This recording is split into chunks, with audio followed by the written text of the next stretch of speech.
A wonderful workshop presenter with us today, Dr. John Bacolores, and he is a colleague that we met formally through Chapman University, and he has a wonderful new position now as a career coach.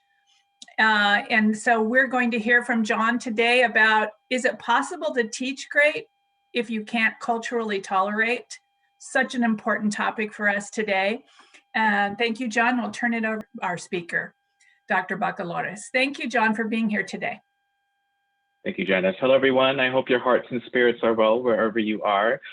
Just as a forewarning, I'm corny. I'm a little bit humorous when I want to be, so if you eye roll, I don't mind at all. The inspiration behind my presentation today was probably one of my favorite artists, Lizzo, and I was kind of like taking inspiration from the first line of her lyrics, Truth Hurts.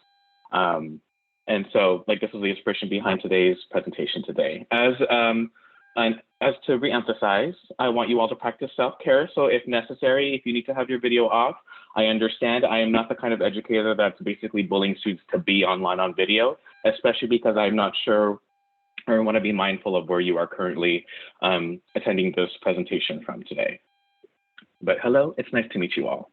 So because we're going to be talking a lot about cultural competency and more specifically our lived experiences, I want us to be mindful of how we're communicating, and I would like to establish community agreements. This is a really wonderful way for us to engage in the space and be productive with our conversation, yet in many ways be supportive and also challenge each other in a way that is beneficial for us to learn. So I have some couple helpful suggestions. One speaker at a time, being mindful of not talking over each other, to be respectful of how we communicate. If you feel like you're contributing too much to the conversation, please feel free to open up space and take a step back and let others provide their perspective as well. And the times that you might have offended someone, please take this opportunity, especially during the discussion and Q&A portion, to at least provide like dialogue, and I will definitely chime in and facilitate the conversation as needed. Safe space, brave space. I want you all to be willing to share your lived experiences. I want to validate who you are and where you're coming from. So whatever is shared here will be brought together in a way that is supportive. More specifically, using I statements in a way to encourage and support each other. More specifically, talk about your lived experiences, because I don't want you to make the assumption that your experience may be the same as other people, because we all have even different nuances, even if we come from the same similar cultural and socioeconomic backgrounds. So what I have here in my images is actually a pin from one of my favorite podcasts called The Read, hosted by two Black queer folk who live in New York City. And one of the podcasters always continually mentions words mean things. So I'm amplifying Black voices and letting you all know that that's her quote. I'm not stealing from it. I'm actually amplifying it so that you all know. So be mindful of the words that we use in the presentation. Okay, awesome. So I actually want to start off with a land acknowledgement. So I'd like to acknowledge that the land I'm calling you from today is the original homeland of the Tongva, aka Gabrieleño and Fernandeño tribal nations in LA County. I acknowledge the painful history of genocide and the forced removal from this territory, and I hope you all honor and respect the diverse indigenous peoples from which each of us continually gather. I just remembered that I don't have the slides up, so I'll go ahead and post that again. So the reason why I want to do a land acknowledgement is because I know that we're basically living on stolen indigenous land. So if you'd like, I actually added my presentation slides to the chat. You're more than welcome to look through the chat, even quite possibly look at the indigenous land that you are currently inhabiting. Just that we are mindful in ways that we acknowledge the people who have been in this land before us, in the way that I also acknowledge my ancestors. Okay, awesome, folks. Let's continue on from the presentation. So as a former educator, I also love the fact that I keep everything upfront and with you all in order to share and provide some perspective. So we'll definitely talk about learning objectives, a brief social psychology lesson on implicit bias, offering and opening the space for a group discussion and Q&A, and then of course leaving you time for the evaluation. For me personally, I would want you all to take the evaluation seriously, because even as a former educator, current and former educator, I still want to improve my teaching practice. So the feedback that you all will provide for me will be helpful for me moving forward if I decide to do a presentation similar like this again. Also, Something helpful. My mom tells me that that when I get excited, I talk at 600 miles per minute. So please feel free to stop me and let me know, like, hey, Dr. Bacolores, you're getting way too fancy. You're talking really fast. Could you back up for a second? I am totally fine to open space and provide that for you all. Okay, so a bit about me. I'm a proud first person in my family to have a doctorate degree on both sides of my family, even among my oldest cousins. So I'm really excited for, I'm sorry? So I'm a first gen doctorate. I'm also queer and Filipinx. So I am actually from Carson, California, moved up to the Bay for college and then moved to Michigan, and then I'm back based here in LA. For those of you that are community college students or considering community college, I'm also a proud community college alumnus. I graduated from El Camino College back in 2008. So I'm old is basically what I'm saying, even though my laughter and my youth keeps me young. My former educator experience, I'm a former second grade and fourth grade teacher based in Detroit. So the majority of my students were either Black or Latinx. And that was a really interesting experience that I've had. I was also an after school tutor for a bilingual Tagalog, English and Tagalog program based in SF.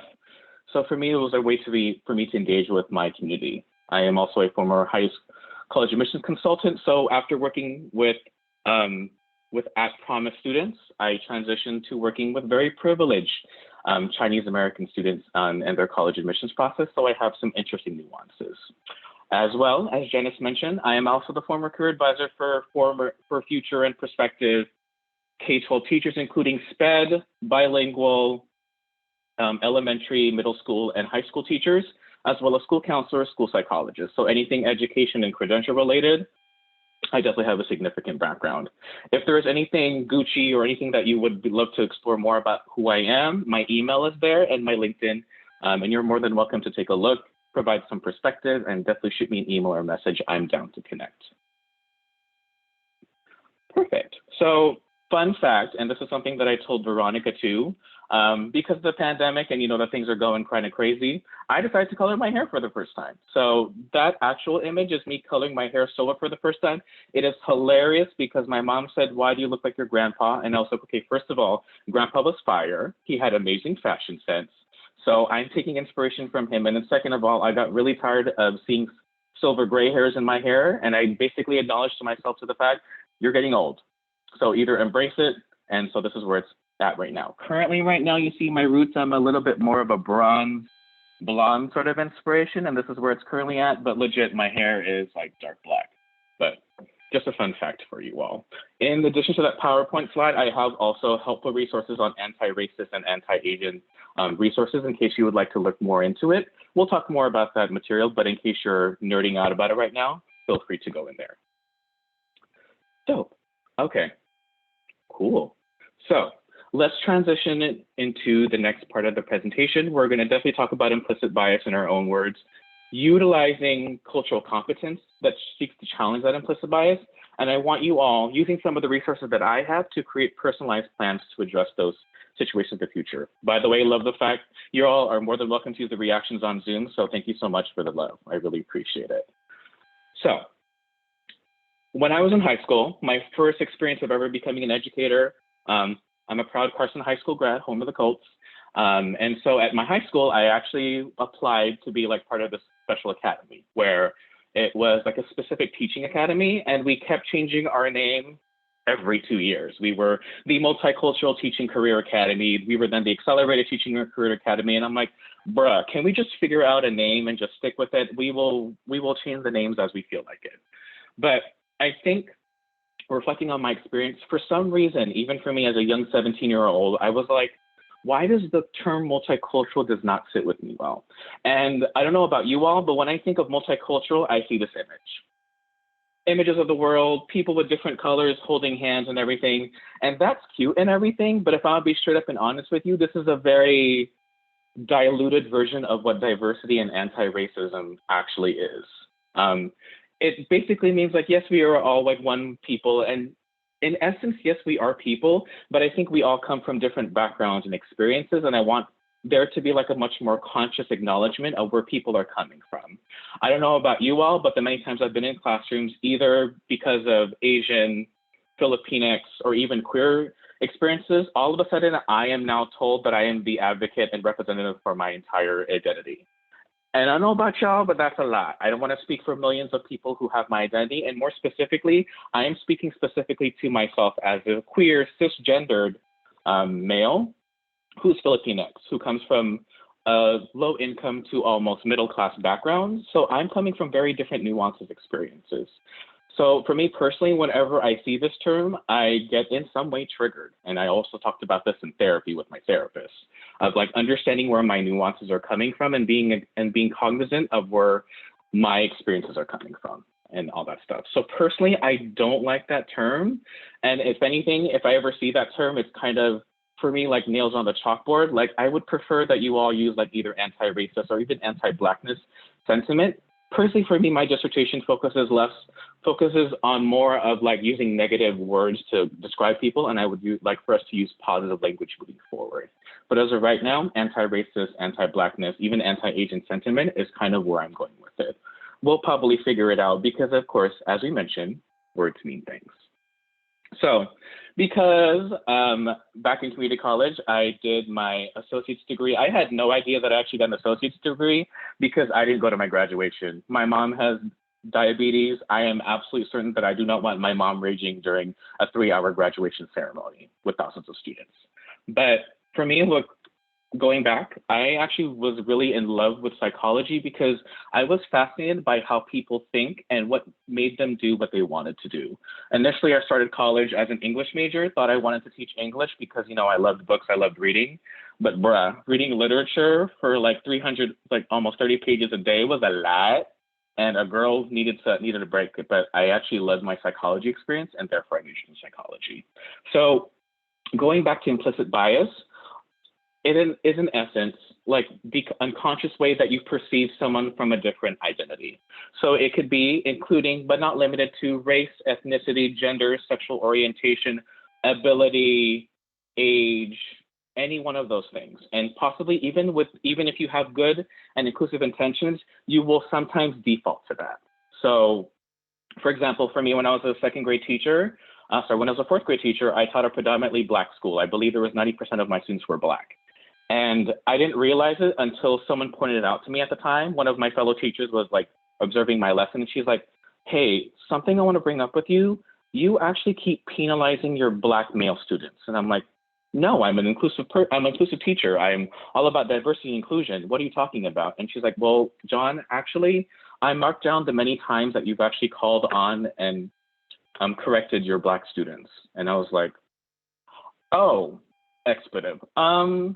Damn, there's a lot of stuff that I need to currently work on. So sometimes for me, like I actually have told students before that I would welcome you to correct me in that moment so I can model and at least provide some perspective and understanding of how I'm approaching this lesson. So going into that experience and using that experience as example, sometimes what happens with your brain is that it uses mental shortcuts because there's so much information.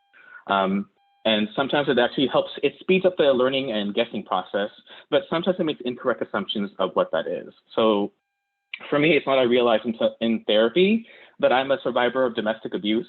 And given the fact that my father is the abuser, I think that's when I was translating some of that experience onto my students. And I was like, holy crap.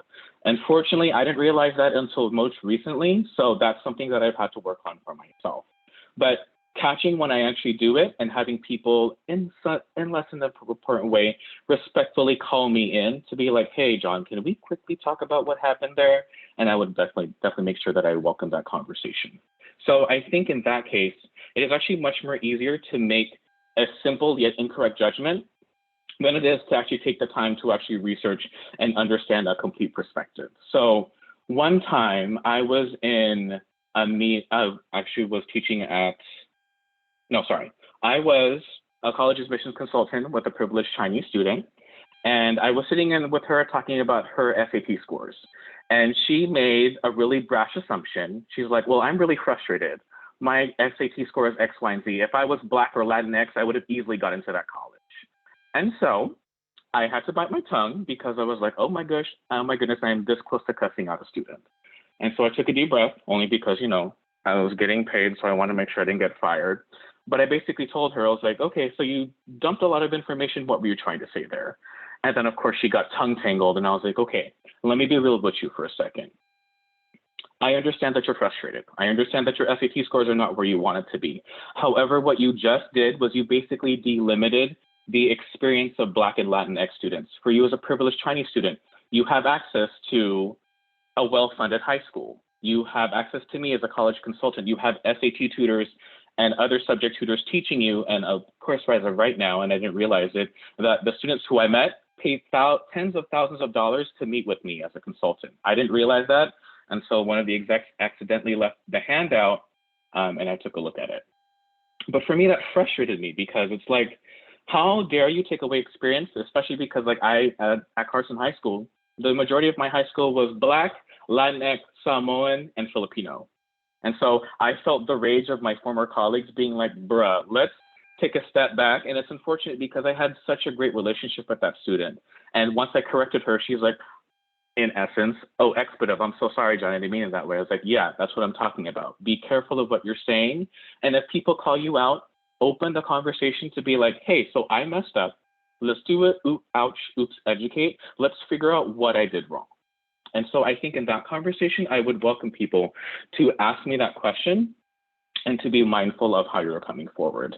So I will tell you that this experience for implicit bias is probably by far the hardest thing you will ever experience, only because you have to keep going through with it every single time. You will probably sometimes make wonderful gains and then take a couple steps back. But I think as long as you're mindful and conscious of how you're coming forward and how you're approaching students, I think that's the most importantly honest perspective of where you're coming from. Oh, I was actually taking a look at the chat. Thank you, Michael, for acknowledging the fact that you actually grew up in a white supremacist environment. So yes, there's a lot of deprogramming that happens and involved. I had no idea how much my family hated Mexican people until I started paying attention to adult conversations. Legit, in a Filipino household, I don't know about what is with you all, but when there's a giant family party, pre-Rona, of course, the kids would go into one place, play video games, chase each other, be belligerent. The adults would talk. Once I got older, I actually started paying attention to the adults, and they were saying some really messed up stuff about the other people of color. Like, we then started, there was this very savage conversation that would happen during Thanksgiving where people would say negative things about this community. And I'm like, okay, first of all, I'm not sure where your comments about anti-Muslims are coming from, but that person is wearing a hijab because that's actually part of their religion. You would be upset if someone made fun of the Catholic religion, wouldn't you? And so sometimes the hardest people to be advocates for and to really challenge are the people that you're closest to. I'm personally struggling with it as well. I am not perfect by any means, but I am definitely the person that's all like, okay, let's take a step back. Let's kind of address the intergenerational trauma that you all have experienced. To be completely honest, the reason why my mom is so silent about these issues is because for her, growing up in the Philippines, especially under martial law and being anti-government, meant that your life or your lives of your family members could be at jeopardy. So it's better to stay silent and complicit versus actually speaking up and saying other things. Thanks, y'all. I really appreciate the chat that you all are contributing to. I would love for you all to continue in dialogue with this conversation. I will, I promise, at the end, stop talking so that you all have a chance to share knowledge and talk with each other. But I really appreciate that. Okay, perfect. So that was a little bit about implicit bias. We'll definitely leave time for question and answer, but I want to make sure that we transition time to this important conversation that what we're doing. So let's pretend that you are reflecting on the previous experience. And at least right now, I love the fact that you all are generating your conversation and like reflecting on your own experience. So then consider which grade levels, subjects, and or students that you would like to impact. If you're like, hey, Dr. Bacolores, I know that I want to teach. I just don't even know what subject I want to teach. I don't even know what I want for breakfast tomorrow. Okay, lit, same here. In essence, then, I want you to at least figure out broad experience, what you would want to do. So given the fact that we're all in the virtual environment and the pandesal, or Filipino sweetbread, I'm tired of the word pandemic, so I use different words using the word pan to describe the pandemic, pan-seared salmon, anything like that. So I want you all to do this. let's pretend that you're actually now this wonderful teacher, you got credentialed, you're teaching in your first classroom, you're messaging your student online, and you're saying, hey, one of your students identifies as Black and Asian, and they've not been turning in homework or showing up to class. So when you message them, their guardians actually reply, oh, sorry, school isn't important to them right now, grandma's in the hospital. How would you communicate with the student and their family? So at this point, I would love for you all to either use the chat for right now, or feel free to unmute yourself of how you would want to pursue this conversation with the student. And again, we're being mindful of our community agreements. We're being mindful of our implicit bias as we do this, and I'll facilitate conversation. But Dr. Bacolores, if it's appropriate, would it be appropriate to, having understanding that the child's grandparent, and however significant that relationship is in the being in the hospital, would it be appropriate to maybe come up with an alternative plan that can meet the needs of academic requirements, such as alternative turn-in times or study times, which could, again, meet that academic requirement, but also be sensitive to the situation at hand? Mm-hmm. That's great, Michael. That's a good action plan, but I think there's one important step that we should probably do first. We would acknowledge how, the grandma is in the hospital and go from there. Yes, absolutely, Michael. So I love the fact that you were like, I'm here, guns a-blazing, let me help support you. But I love the fact that all of you are, in essence, popping off in the chat, being like, okay, so thank you so much for letting me know. Let's kind of get some perspective and understand the really sensitive information. That's awesome, folks. What else?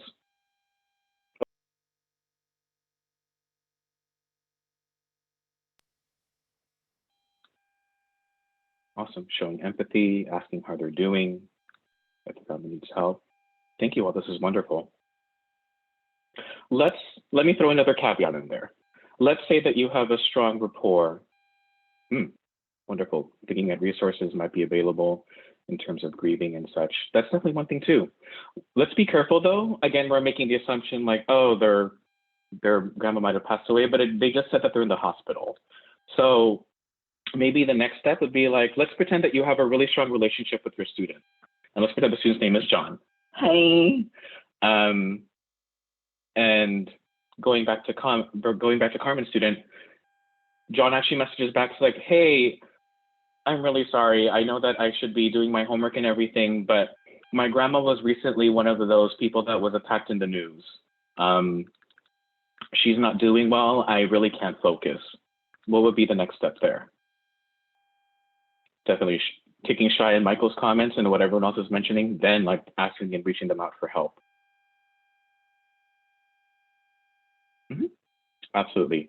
Then Michael, I would then jump in. I would encourage you all that as you do this, be willing and mindful, of course, of validating experience, asking them as much information as possible and also respecting them. They're like, hey, actually, on the flip side, if John was like, hey, I can't really share too much right now, I'm just in a lot of pain and anguish, then it would be like, all right, awesome.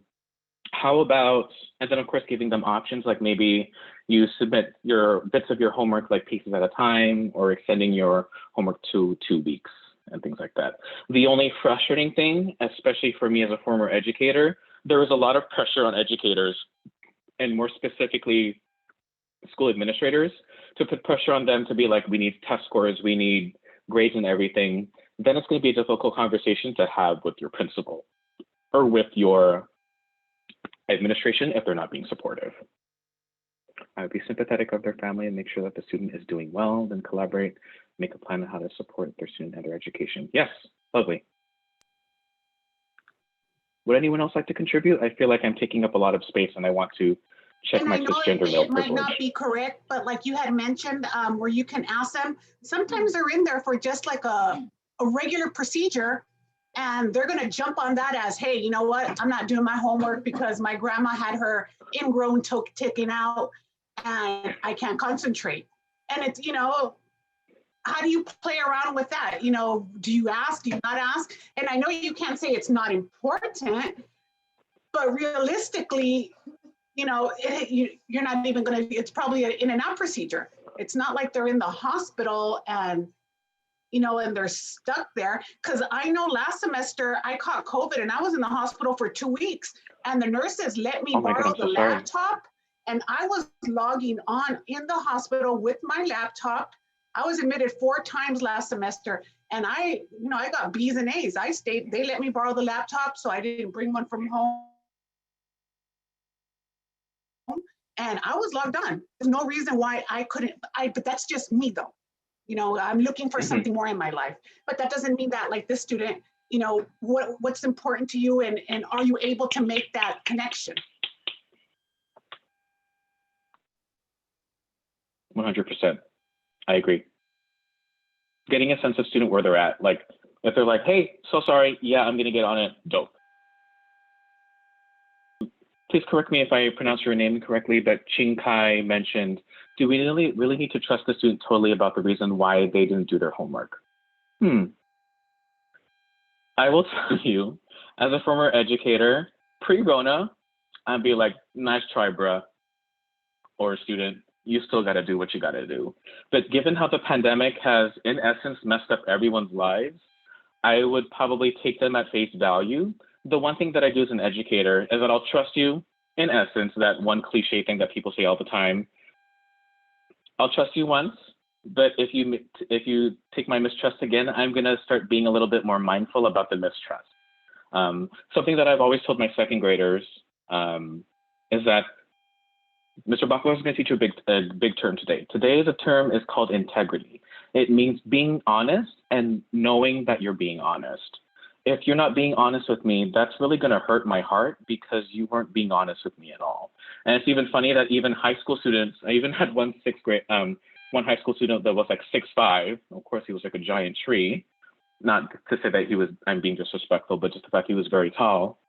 And I was telling him, I was like, okay, let me level with you here for a second, John. I understand that other things are going on at home, but I can tell that you're not really putting forth your all, even though you're my one student in class who always pays attention and participates. What's going on? And so I think for you as educators, establishing authentic trust from them is probably key. One thing that I've done as an educator is that for me growing up in California, for some odd reason, I'm really good at Spanish. Está bien. But it's wonderful that a lot of Spanish-speaking parents know that my Spanish is not that good, lo siento, but I'm still trying. I think for them, as long as you're trying with them, it's probably like wonderful for them to understand that like, okay, at least my educator is supporting me.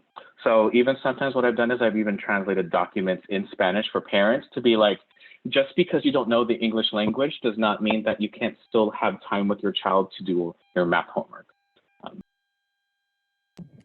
Dr. Bacolores, I have a question for you.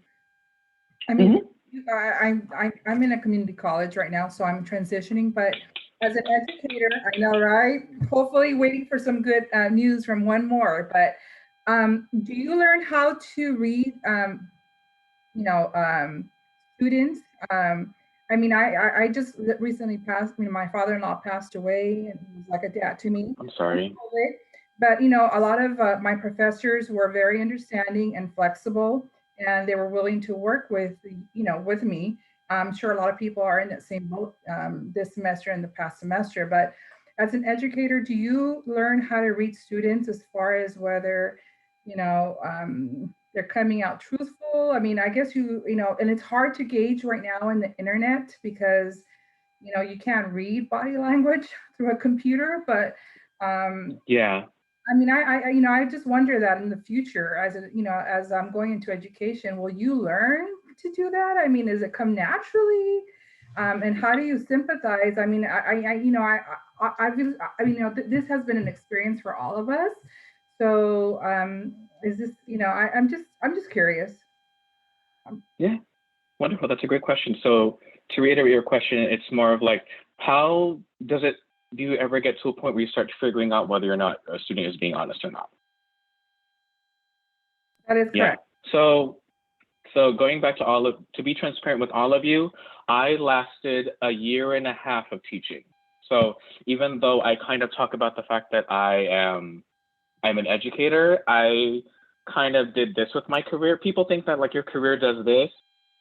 As a career coach, I know it does like this, backflips, flip-flops, ups and downs, dips and everything like that. But one thing that I want you all to know is that the teaching profession definitely takes time. Like a lot of my friends who are teaching, they will tell you that it's not until your 10th year that you start figuring things out. I'm getting towards my 9th year of education and I'm just beginning to figure it out. You'll probably pick up nuances, which is why it's good to and honest to understand your students. If you really want to know like how people pick it up, talk to your parents, your guardians, your family members who you trust. And this is a wonderful question that I always ask them. What is something that I always do? And my mom always told me, I know when you're lying when you look in the left-hand corner. And I'm like, son of a monkey, I do that all the time. She's like, no, look at me again. And I was like, oh. I have a solution for that. Okay, okay, yes, I broke the window. I understand it's coming out of my part-time job paycheck to pay for the window. You got me. Because even then, like, because I love and honor my mother so much that she's always the one that will always get me together like a cheese quesadilla if I'm ever being like, no, you're lying. I can tell. Do it again. So it's definitely something that you'll pick up. At least for me, something that I do, especially because of the virtual environment, I would encourage you all to like read between the lines of what your students are saying. So like, I mean, yes, we can definitely take their words at face value, but notice some of the words, languages, or ways that they're like mentioning. If they're being short and brief, maybe for them, they're basically telling you, hey, back off for a second, I need space. Other times they might be like, well, actually, my English is not that good. So I'm basically typing like this because this is the best function that I have and I don't have good internet at home because my parents can't afford it, or my family. I'm being inclusive because I know that some students are in foster environments or live with other family members who are their legal guardians. So I want to be mindful and inclusive of that. Thank you for your question. Keep going, folks. Of course. I have a question. Yes. What do you do with parents who really don't pay attention to their kids, you know, and let them do whatever and lie to and things like that? And then you as a teacher, they expect you to educate them and you're kind of, you know, caught in between, like, you know, like what would you do in that situation? Yeah, Lonnie. So the way that I approach education, and this has always been my identity as an educator, I am firm yet supportive. I will love and support and cheerlead for you on the side, throw confetti any single time you do anything wonderful, even if it's the fact that you brush your teeth that morning. However, I will be firm and get you together if necessary. So I think something that is super important for parents, yes, there is a way that for us as educators, you also have to build rapport with parents and their guardians, with their students' guardians and parents. So something that I tell parents, especially because I've been in so many conversations with parents, they're just like, you're the adult, you tell my child what to do. And so I tell parents I have two answers. I have the nice answer, and then I have the real answer. The nice answer is that I am willing to support your child in any way possible, which means that, you know, helping them get to where they need to be. However, I cannot do this work alone. I would need your support. And then I would start the conversation with them to be like, what are things that you are hoping for your child? And work from there. Sometimes we actually might misinterpret parents' expectations to be like, well, I'm working 18 hours every single day. I may see my child maybe 2 hours a week, maybe sometimes. I don't have time to see them, so I would need someone to help support me. But then the real answer, I always tell parents, I did not, and I'm clapping now, I did not give birth to your child. You did. Your child is your responsibility. There's many times, especially as a college admissions consultant, some parents got spicy and they were like, well, can you call my child at 11 p.m. every single day to make sure that they're doing their homework? Sorry, I'm actually drawing the barrier right now. Work hours that I have right now are Monday through Fridays from 2 to 9 p.m. After 9 p.m., I am no longer John, the admissions consultant. I am John, the human being. I'm driving home and I'm practicing self-care. So I think an important thing for educators is to draw the barrier and respect your boundaries. Because I mean, I kid you not, my first time teaching, I got really sad when I made my second grader cry. You know, I was like, oh crap, I made a kid cry today. And at some point as an educator, it's not necessarily to say that we want to exacerbate intergenerational trauma among students, but it's more to understand, it's more to It's more to tell them that like, I am definitely here to support you, but I have boundaries. Especially the fact that when my student stopped crying, I was like, okay, you're crying. I understand that, but you cry a lot and you're definitely like need some time to focus. Can I have the bathroom monitor take that person to the bathroom, let them wash their face, get a drink of water, and then come back? Because there is definitely like a level of like self-love that you have to teach them. Not necessarily tough love if that's not your style, but definitely telling them, I'm here to support you. But if you can imagine, if you want to do that for every single student in your classroom, there would be no time for you, and you are also important. Shai has a good question. What if the parents don't like a teacher that came from another country because of the mindset that the university is not better than the US, which is not true? Ooh, that is an experience that I've had many times. So as a college admissions consultant company, I hired probably by far one of my best fellow colleagues. We still keep in contact to today. She is an amazing Black woman, a really great consultant, but she did undergrad in the UK, and she also is from Kenya. And I remember one time I was talking with a parent, understanding their perspectives, and basically assigning them to meet with her because she was amazing. She knew exactly what she wanted to do, and she had a great support with students.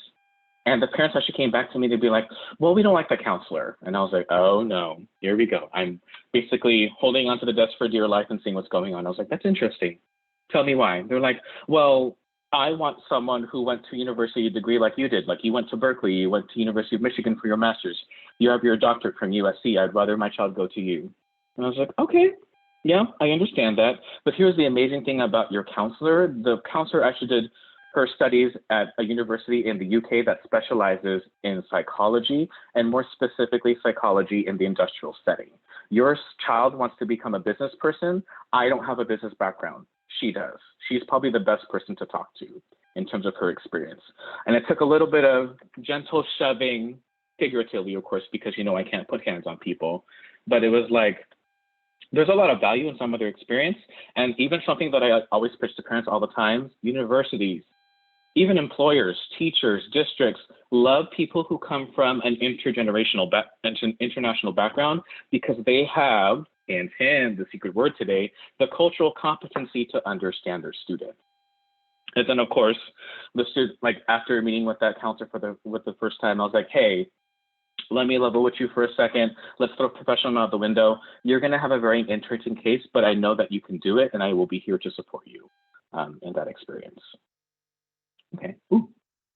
Janara's question. What if you have children who have implicit biases to family views? Ooh, wonderful and helpful question. And I have all these wonderful tools here. Actually, ask the parents. Actually, I'll talk about this and then we'll transition into like the next slide. So what if you have children who have implicit biases due to family views? How do you help them relearn if they are still learning certain things at home? Ask mindful, open-ended questions. So for example, if someone says like, I don't like Chinese people, I was like, oh, okay, that's a lot to unpack there. What do you mean by you don't like Chinese people? Oh, well, like I don't like the way they speak. I don't like the way they look. Okay.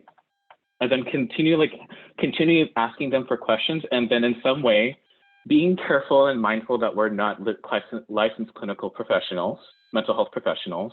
Start asking them questions about like, oh, well, that's interesting. One of your friends in class is Chinese and you talk with her all the time. She's like, well, no, well, she's different. I don't like other Chinese people. And I'm like, okay, we have a lot to unpack here. Now, remember, this is kind of like a one-time sort of, like, it's not the one-time sort of thing. This is an ongoing conversation, but start asking them questions. Because I think in essence, the most dangerous thing that an educator can do is give people ideas. Because one thing that we love doing as educators, we throw like a dope, meaningful question, and then we walk away. And then we basically have the kids sit with it. I don't know about you all, but I love it kind of in a very odd sense, to sit back and let them kind of like, muddle over their questions and concerns, to be like, okay, you seem to be kind of processing things on your own. Okay, awesome, folks. So I think one thing to transition before we open to Q&A, even if you want to continue this conversation, I love it. Or if we want to bring it into like my other experiences as well, probably the most important action steps that I have here. The most important thing that I want to highlight, the unlearn, then relearn again process is going to be a challenging and ongoing process. I will tell you, as an educator, you will make mistakes.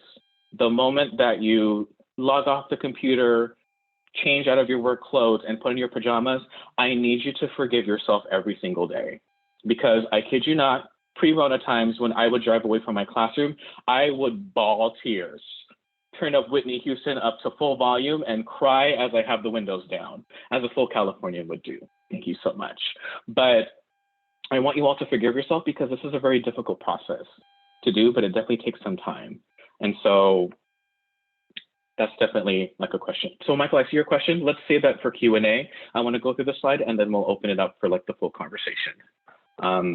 But again, researching and respecting the historical origins of others' cultures. So one thing that has helpful been for me is actually asking my other colleagues like how they feel about particular terms. So for example, one of my friends who's Spanish doesn't like the term Latinx, and I was like, okay.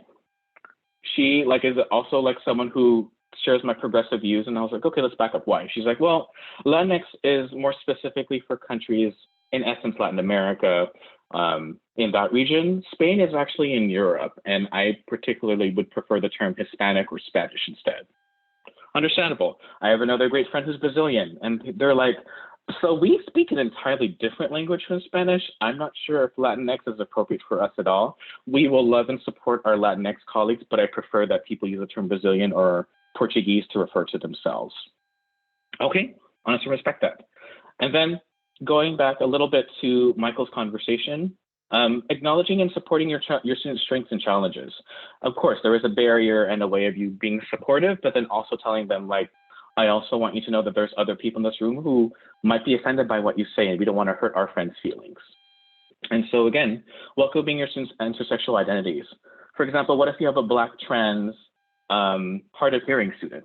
You can't talk like this in this conversation. You will need to use what I'm doing and using the slides to provide presenter notes so that they have a chance to read.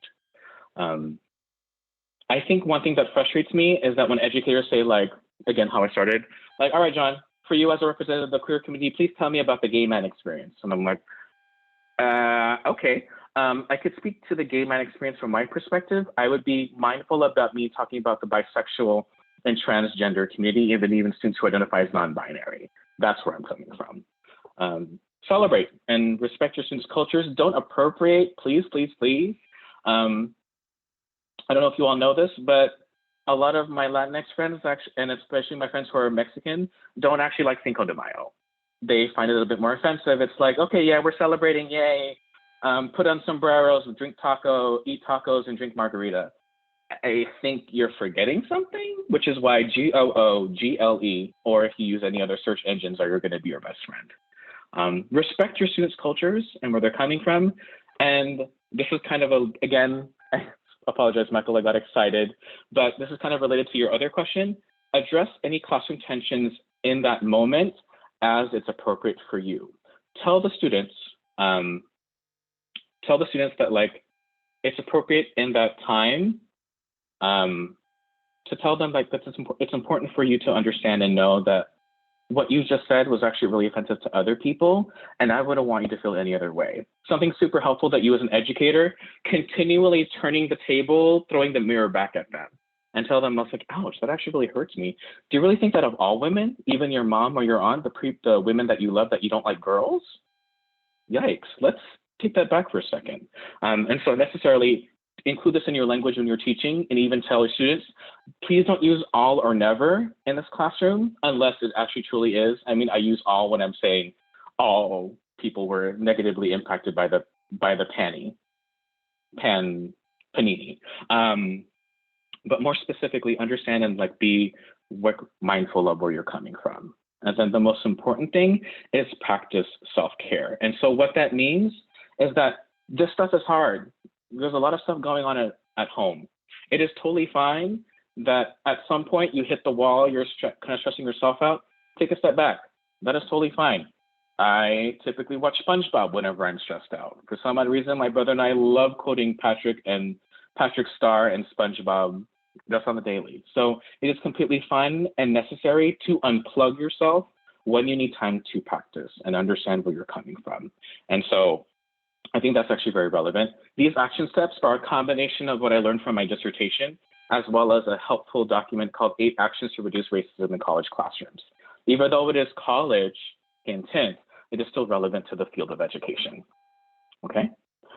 Really quickly before we transition to the Q&A, Janice asked a question, what do you mean by don't appropriate? What can you explain to the group?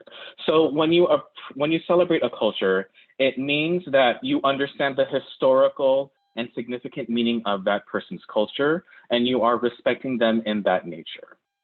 When it means to appropriate, it's to basically use implicit bias and have like a very vague, incorrect assumption of what someone's cultural identity is, or their experience, or this tradition that they have, and basically market it or use it for your own gain in terms of financial or emotional things. So something that always irritates me, I did my dissertation with Pacific Islander students. Something that my Native Hawaiian students have said, or Kanaka Maoli students have said, they hate it when Americans create luau's. Okay, yes, we can all put on grass skirts, plastic grass skirts, and, get pineapples and put on hula skirts and, put leis around each other. But something that is actually unfortunate is that for a lot of people who are Kanaka Maoli, the luau is a very sacred religious ceremony. It is not a place where you basically, in essence, play like your explicit music that you have on your Spotify playlist and dance inappropriately and eat pineapple. As a matter of fact, a lot of Native Hawaiians hate pineapple because they actually came from Portugal and they were actually implanted in Hawaii, and they basically made the Native Hawaiians become enslaved and work on those farms. So there's like a lot happening there. And so that's like really, really hard to kind of take in that perspective. So John, if I could just interject then, for all these students who are interested in being pre-T, K to 12 students, teachers, you're making such an important point, and that's why I asked you to emphasize it, because most educational programs, curriculum, the white colonial education system in America, say multiculturalism, like your first slide, means having a luau, having a, for Cinco de Mayo, having a Mexican feast and wearing sombreros. And so it's so important for our future teachers to learn that culturally tolerating, culturally appreciating, celebrating diversity is so much more than appropriating and stereotyping what it means to be a part of a certain culture. So, and I just want to encourage everyone, there's going to be coursework that you can take, developing your critical race theory, your racial literacy, your race literacy throughout your education is going to be so important as to whether or not you perpetuate that biased, colonialized American education system, or you disrupt it. And you have the way to address your students' needs, decrease your students' trauma from experiencing microaggressions in the classroom, etc. But you're going to have to, it's an ongoing learning process. I saw Michael Brewer says he's been working on it for 20 years. Yes, me too. More years than that I want to mention. And it's always a learning process for all of us, whether we're from a white background or a mixed background or another racial group or ethnic group. We all have to develop our cultural literacy. So I just wanted to put that out there too for the future teachers. Thanks for letting me chime in, John. Of course, of course. Wonderful, thanks folks. Cool, people are posting to Slido. The dope thing about Slido is that I would encourage you to put your questions, comments, or concerns, and it'll actually show up like a Twitter feed. And so I can definitely like filter questions as they come in. And I'll even transition to the actual website so I can start responding. Cool. Awesome, folks. So let me transition out of the full view. Nope, no, we're not finishing up yet. Thank you. Okay, cool. Let me do this in Slido.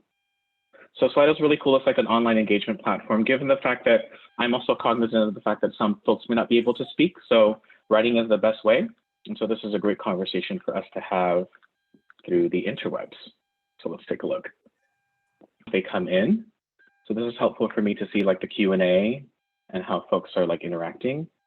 There's a lot of cultures. How do you know about all of them as so not to be biased? What would you say in this example of successful anti-racism classroom? Ooh, how can you weigh the between cultural and state law, nation law? There's a close, I think. Yeah, okay, dope. We can definitely start with this. So how can you weigh between the culture and state national law? There's a lot of culture. There are cultures that are against the state laws, but it's their culture, it's their identity. That's a difficult thing. I think for me, and of course, like I'm speaking from my experience, so if you have your own perspective, I would welcome that. But at least for me, especially what I've been working on in therapy, is that at least for me, I sometimes set unrealistic expectations of myself and other people. And at least the hard pill that I had to swallow is that this is not going to happen overnight. There's going to be a lot of continual conversations and remindfulness. I will tell you as an educator, something that you're going to have to keep doing is repeating yourself or reiterating or rephrasing things. And that's going to be the difficult thing. But I would encourage other people to welcome that conversation and to be mindful and ask those questions about like, okay, so given the fact that you're from a white supremacist background, you are in my classroom and all of a sudden now you're challenging my classroom culture. I think for you then, I would probably want you to possibly think about the most important thing is your health, safety, and wellness. If necessary, take a step back, give a moment for yourself to process, and then be willing to contribute to the conversation, knowing that you are being a representative for your students. If necessary, loop in other colleagues who can support you and who would be willing to have this conversation with you. It's probably very helpful too.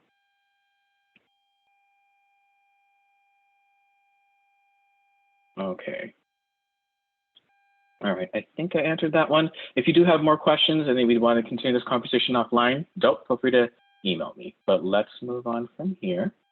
And the great thing about these questions, folks, is that you can also go onto the website and like or upload comments like Imager. Okay, so I answered that one. What would you say is a successful example of successful anti-racism classroom? I think for you, that would be up to you in terms of how you would want to promote your classroom. I think it's helpful that as an educator, you would sit down with yourself and figure out about what, given your experience and where you are, what would your ideal environment look like? What does that mean to have a successful anti-racism classroom? That means in your curriculum, you represent your students. And I would encourage you that in your first 30, even quite possibly 90 days of your classroom, to really get to know your students. Know where their cultural background is coming from, know what experiences that they have, and incorporate their lived experiences and their identities in your classroom materials. If you have a student who is from Portugal, and without appropriating their culture and basically saying like, oh yeah, here I have pão de queijo, like this is your culture. I was like, okay, there's a lot more to my culture than just food, even though food is lit. That is definitely something that I've experienced for myself. So also, importantly enough, utilize, and especially as you go into your bachelor's and master's programs, lean onto those educators who are willing to share those resources and knowledge with you. I definitely included in my presentation today the fact that there are a lot of helpful anti-racism resources that I have, in my presentation slide. So what is wonderful, and this is something that I want to show to all of you, I love scaffolding because I'm a former educator and that's kind of who I am. And so what's awesome about these are scaffolded anti-racist resources that you can start. If, for example, if you have that white supremacist student that's all like, I don't see color, or talking about race is kind of like if we keep talking about race, it's going to continue being a problem.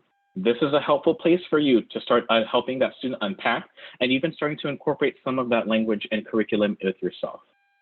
Janara, I would encourage you to type it out, even if it's just that you're typing in your thought process or your word vomit. I welcome that. And if you'd like, you can also unmute yourself too. Sorry, folks. I didn't mean to take up space in terms of just only the online classroom. So actually, my question is, when your classroom, you want to bring in different cultures. So children, see their own culture in their classroom, but so other children can also learn that as well. But what do you do, I guess, if you have a parent that doesn't want their child to be a part of that, maybe because they don't agree with certain parts of someone's religion or culture? How would you kind of go about that? In that case, I would then model in the same conversation that I would have with the parent to continually asking questions to get down to the root of what they're saying. I think that's the important way of approaching it, because what you'll actually discover is that when you continually asking questions of the parents, they'll probably start filtering down to the implicit bias of like, I had this one experience with this one Asian person, therefore I hate all Asians. Okay, let's reel it in and let's come back. Okay, folks. Cool. And so for a preschool classroom, I think one thing that would be helpful, and I'll definitely move on to the last slide for folks so that they have enough time to do the evaluation. I would appreciate it. In terms of preschool and a way of not being like a stereotypical preschool teacher, I would want you to possibly ask more questions about that. But I think don't forget that even though your children may not be able to grasp the complex language, they are still authentic human beings. You can definitely provide your version of anti-racist resources. I would encourage you to see if there's any anti-racist resources for preschool teachers. Because even then, like I have a really fantastic kindergarten teacher that I supported back at Chapman, who actually uses anti-racist language in her classroom. I'll include her Instagram as part of my presentation slides today. All right, thanks, folks. I know, and of course, Janice, I appreciate that I did go a little bit exactly at time, but please, your evaluation is here. Any feedback that you have for me is awesome. I appreciate it. Thank you so much. And thank you very much, Dr. John Bacolores. We love you and we appreciate your energy and your commitment to helping us as teachers and educators becoming better people and making our society better, because that's what teachers do, right? Educators do. So thank you so much. And John, hopefully we'll see you again soon or be able to work together again soon. All right, thank you so much. I'm going to have to end the meeting and we really appreciate it. Bye-bye. Okay, bye-bye.